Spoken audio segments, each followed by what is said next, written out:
Dutch, the Gipper, the Great Communicator. Those are just three of the nicknames gained by Ronald Reagan over the years. Ronald Reagan was born to Jack and Nell Reagan in 1911 in Tampico, Illinois. To some of us, Ronald Reagan is just simply known as our 40th president, but he was much more than that. And today I'd like to inform you on how he was successful his entire life, his life before, during, and after his presidency. Before Reagan became president, he already had a successful life. In high school, Reagan was on the football team, student body president, and acted in school plays. He worked summers as a lifeguard at Rock River, and according to newspaper reports of the time and later research, he saved 77 people from drowning. He attended college at Eureka College, where he majored in economics. He was very busy in college. He was involved in football, acting, student government, track, and the swim team, but his grades weren't that good. He was just a C student. Before Reagan got involved into politics, he had many careers. He began his career in radio sports broadcasting. Although he may have started there, he possessed many qualities that would also make a successful movie career. So in 1937, on a trip to California for Chicago Cubs spring training, he met with a Hollywood agent, and that's where his movie career began. Reagan appeared in approximately 52 films over his career. He was best known for his roles in Newt Rockne All-American, where he played Gip, a talented but rakish football player who was terminally ill. This is where he gained one of his nicknames. During his acting career, he also served as the president of the Screen Actors Guild. He had been a member of the U.S. Army Cavalry Reserve since the 30s and was called into active duty after the attacks on Pearl Harbor and was commissioned a second lieutenant. But his nearsightedness kept him out of combat, so he spent most of those years with the Army Air Corps' 1st Motion Picture Unit. Reagan narrated training films for new recruits and appeared in several patriotic films designed to aid the war effort. He left the Army ranked as a captain. As Reagan's film career simmered out, he took on a job as the host of the General Electric Theater. During this time, his views changed from liberal to conservative, and his political career began. Reagan had always been interested in politics, but he gained some extra spotlight in 1964 after he gave a very popular speech endorsing Barry Goldwater. 2 years later, Reagan decided to make his own jump into the political world.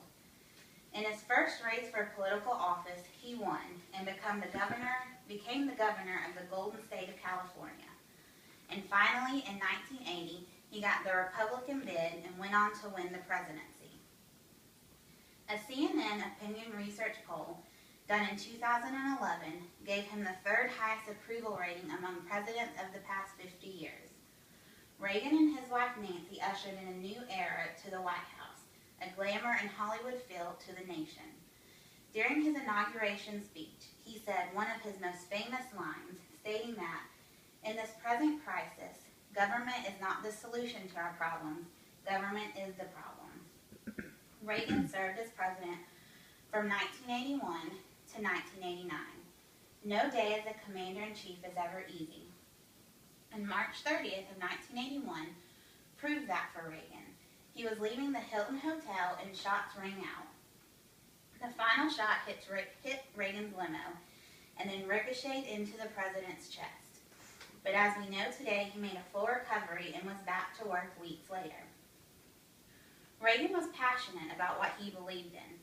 Peggy Noonan wrote an article for Time magazine stating that he cared about the polls but refused to let them silence him. During Reagan's presidency, he also made history. He appointed the first ever woman, Sandra Day O'Connor, to the U.S. Supreme Court in 1981. He also gave his iconic "Mr. Gorbachev, Tear Down This Wall" speech at the Berlin Wall during his 2nd term. A moment that helped bring an end to the Cold War, a moment that would be part of Reagan's legacy. A legacy defined with believing in peace through strength. At the end of his 2 terms in office, Ronald Reagan viewed with satisfaction the achievements of his innovative program known as the Reagan Revolution. which aimed to revive the American people and reduce their reliance upon the government. He felt he had fulfilled his campaign pledge of 1980 to restore the great confident roar of American progress, growth, and optimism. At the end of his administration, the nation was enjoying its longest recorded period of peacetime prosperity without recession or depression. But unfortunately, Reagan would soon have no memory of this. Reagan's life after the presidency at first was great. He and Nancy moved back to California and they enjoyed his retirement. For the next few years, he spent his time organizing his memoirs and supervising the creation of the Ronald Reagan Presidential Library in Simi Valley, California, which was opened in 1991. Shortly after this, tragedy struck his life. Imagine you're getting older and have come to the later years of your life. You've lived a successful one, but then you're told that gradually over time, you'll soon start to forget it. That's what happened to Reagan. On November 5th, 1994, Reagan addressed the nation for what would be the last time and shared that he had been diagnosed with Alzheimer's disease. They didn't shy away from this hardship, though. He believed that by coming forward with the information, maybe it would inspire others and raise more public awareness, and it did.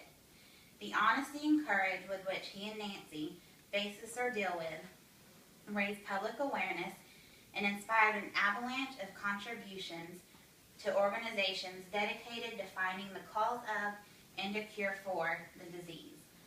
On June 5, 2004, Ronald Reagan took his last breath. Most people, myself included, and even some of those that don't agree with his politics, still believe that Ronald Reagan lived an iconic, inspirational, and extraordinary life before, during, and after his presidency.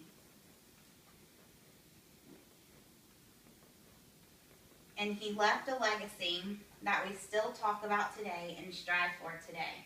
His terms saw a restoration of prosperity at home with the goal of achieving peace through strength abroad.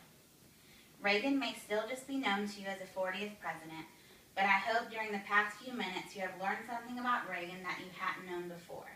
I'd like to leave you with a quote from Michael Dever, the author of A Different Drummer. He wrote, "Reagan helped bring out the best in us, in our nation, and this nation and its people helped to bring out the best in him."